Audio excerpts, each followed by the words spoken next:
Picture walking through a mist-covered forest at twilight, where the trees murmur secrets older than any stone monument, and the air itself seems to hum with unseen presence. Imagine the soft crunch of leaves beneath your feet, the sudden flicker of shadows darting just beyond your sight, and a chill that isn't from the cold but something deeper, something strange that brushes past the edges of your mind. Long ago, before cities rose to block the sky and electric lights chased away the dark, the world was alive with beings whose faces were never meant to be seen. We called them the faceless. These entities once walked beside humans, frequenting the edges of villages and the hushed places between worlds, guardians and whispers, woven into the fabric of our earliest stories. Yet today, their names echo faintly, barely remembered and often dismissed as mere myth. So what were the faceless really? Why did they vanish from our tales and from our fears? And most puzzling of all, how were they created in the first place? This company of silent watchers whose defining trait was their total lack of a face. The answer is as strange as it is fascinating. This might be the strangest thing about the faceless.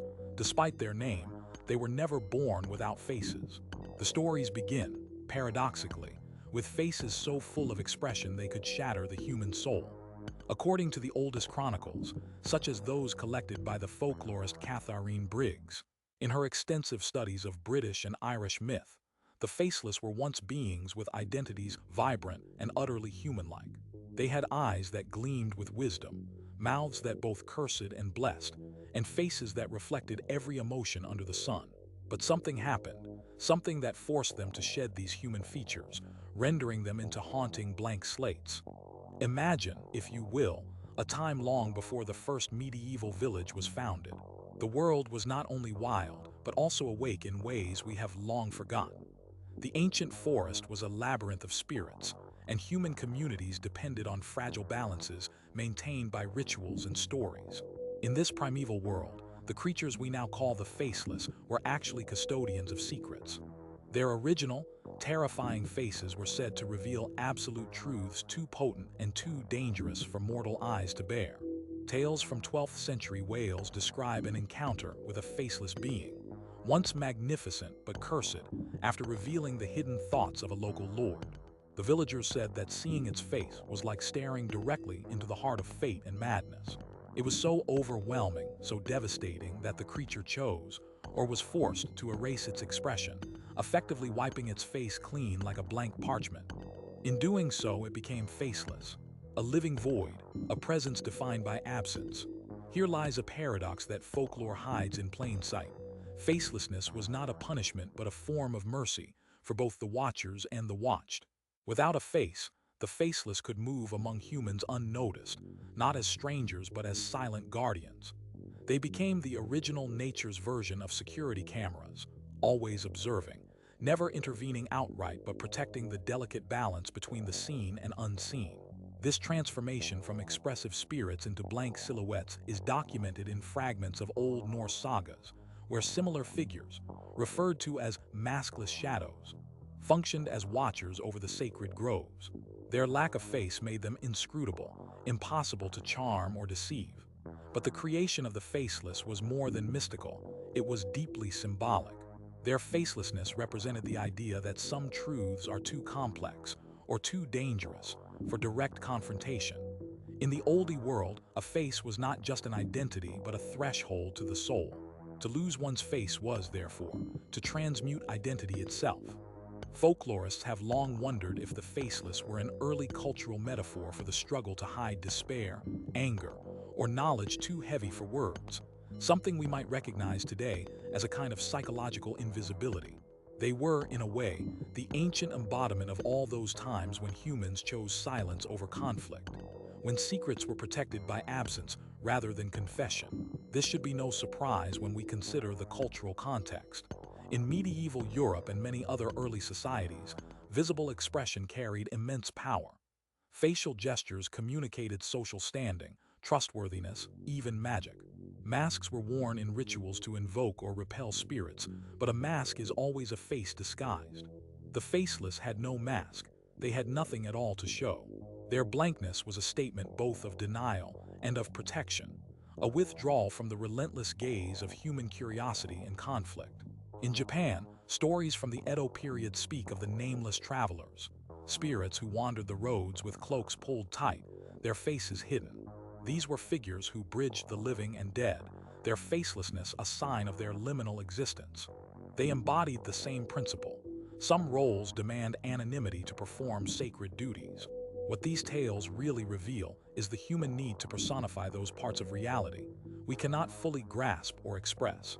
The faceless were not monsters but mirrors. They held up a silent reflection of the parts of ourselves we often refuse to see. It's like ancient therapy sessions, except with a supernatural twist. By externalizing what was unspeakable, people could maintain harmony with themselves and their communities. The silence and absence of expression in the faceless was a kind of wisdom, a boundary against chaos. They were, in a sense, medieval social workers, or dare I say, the original environmental activists, keeping watch over the balance between human ambition and natural order. But the faceless were more than silent observers.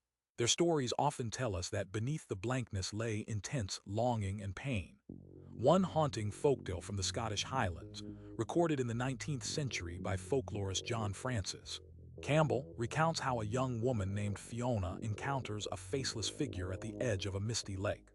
Unable to bear the emptiness where a face should have been, she attempts to trace features with trembling fingers. The creature recoils, and with a voice like the rustle of dead leaves says, "To bear a face is to bear a burden. I carry what you cannot see." In this simple dialogue lies the heart of the faceless myth. Facelessness is both curse and shield, loss and protection.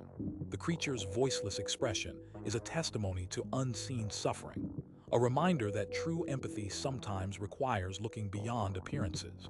The stories tell us something else about the creation of the faceless.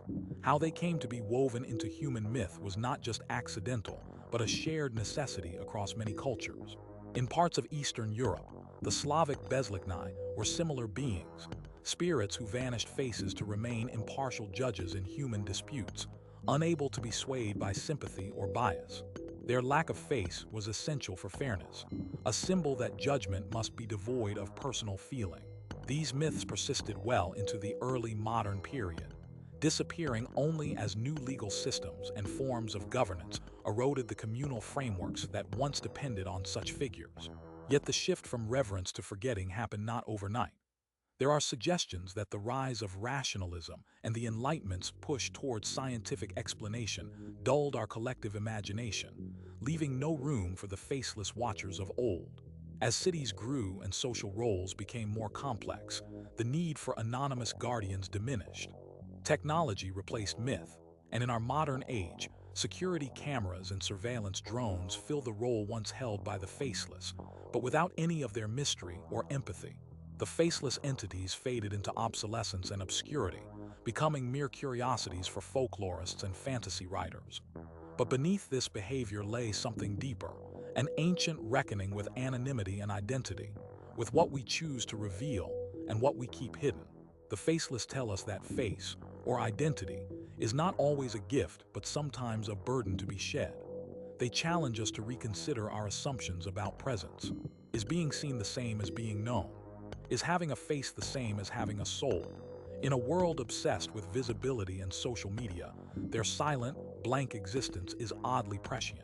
In the shadows between worlds, the faceless continue to haunt the twilight edges of memory. We might have lost their names and their faces, but the lessons they embody remain vital. They remind us that not all things visible carry truth, and sometimes the most profound presence is found in the absence of expression.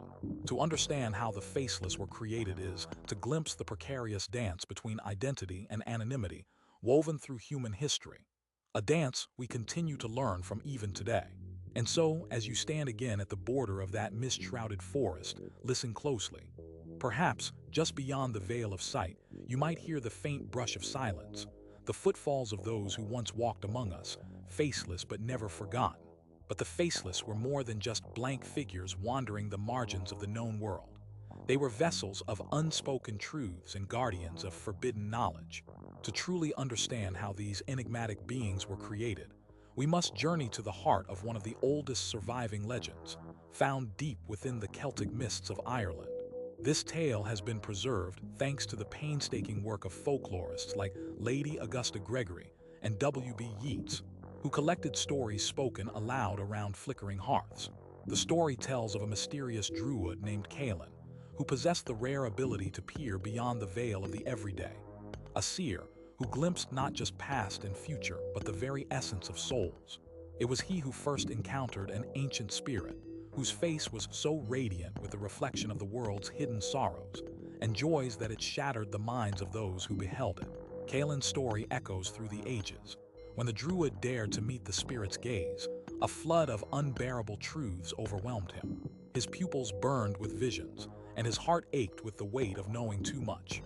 In desperation and compassion, the spirit erased its own face, turning into a silent watcher so the balance between knowledge and madness might be maintained. Imagine the dampness of the Irish bogs underfoot, the fog curling about twisted oak branches, and the soft sound of distant chanting. The moment when the spirit, once brilliant and terrifying, chose anonymity for the sake of all.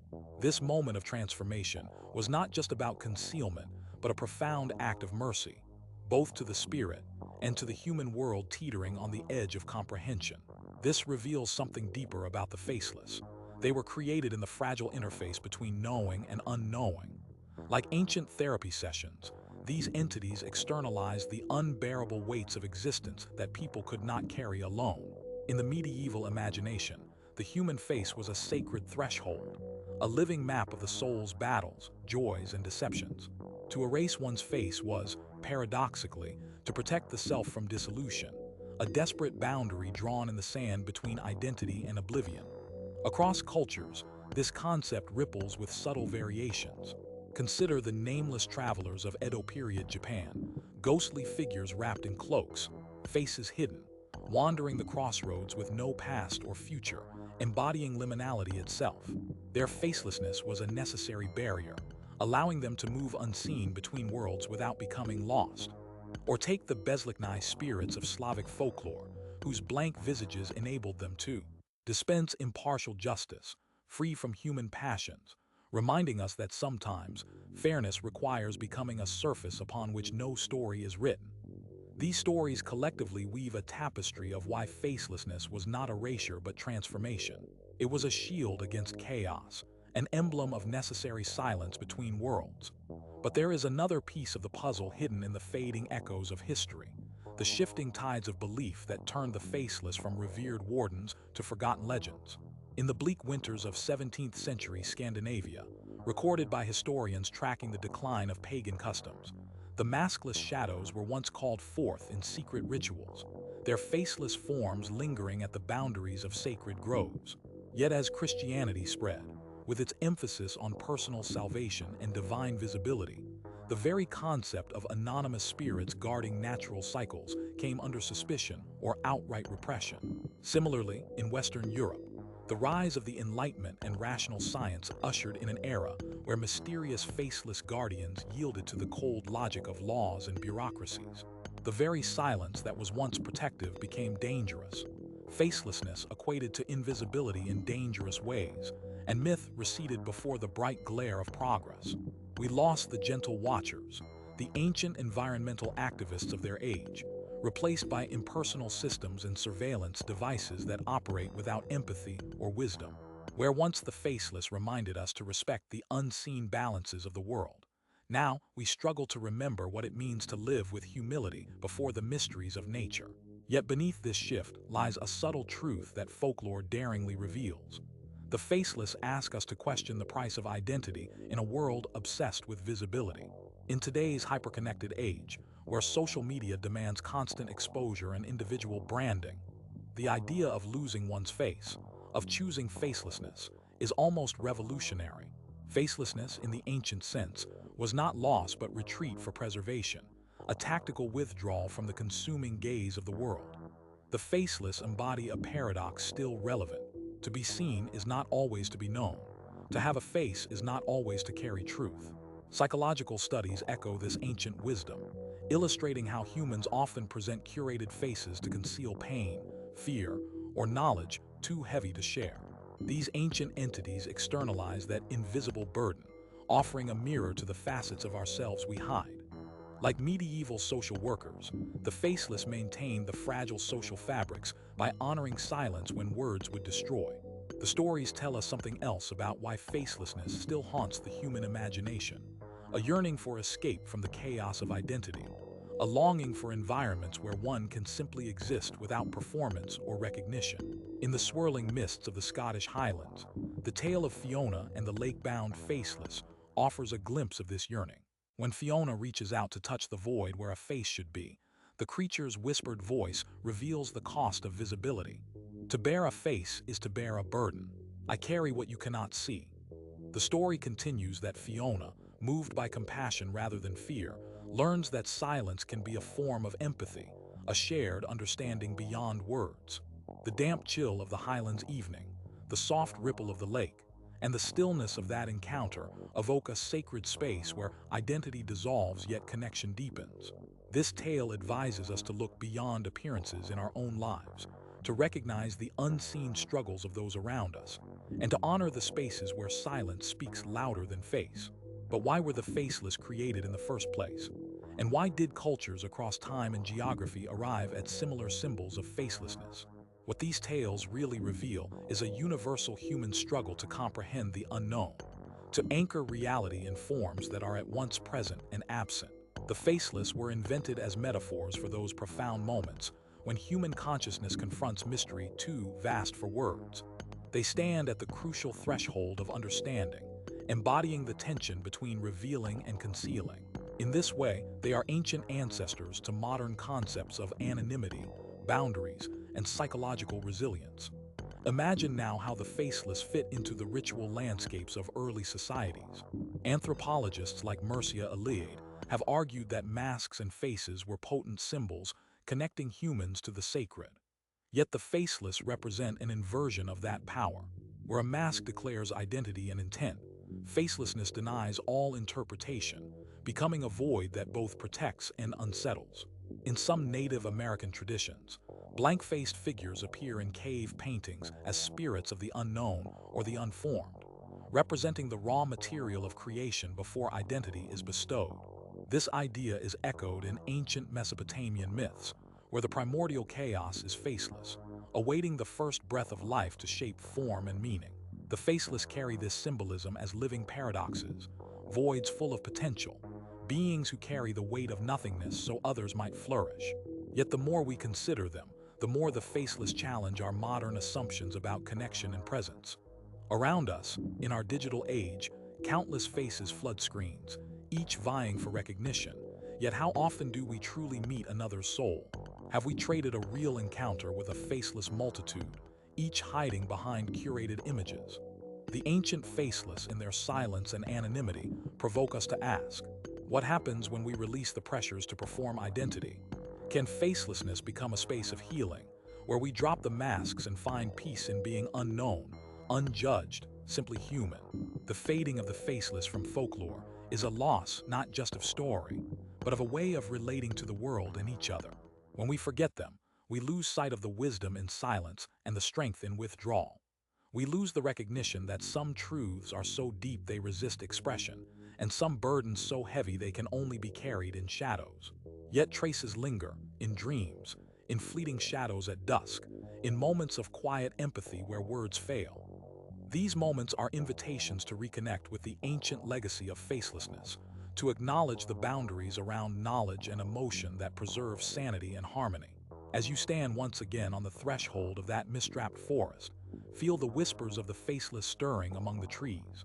Perhaps you will sense their presence, not as threats, but as reminders that presence is not always visible, that some guardians watch not through eyes but through the void.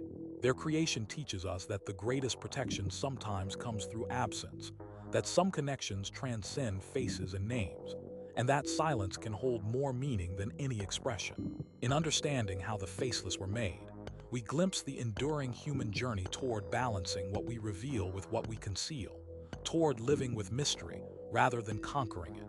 These ancient watchers challenge us to reclaim a part of our lost connection to wonder, humility, and respect for the unseen. They invite us to listen more deeply, not just to stories, but to the silences between them, to feel not just faces but the spaces left bare, to inhabit together a world where not all things must be named or known to be real. And in this, we find the final gift of the faceless, a profound recognition that sometimes, to truly see, we must first learn to look beyond the face.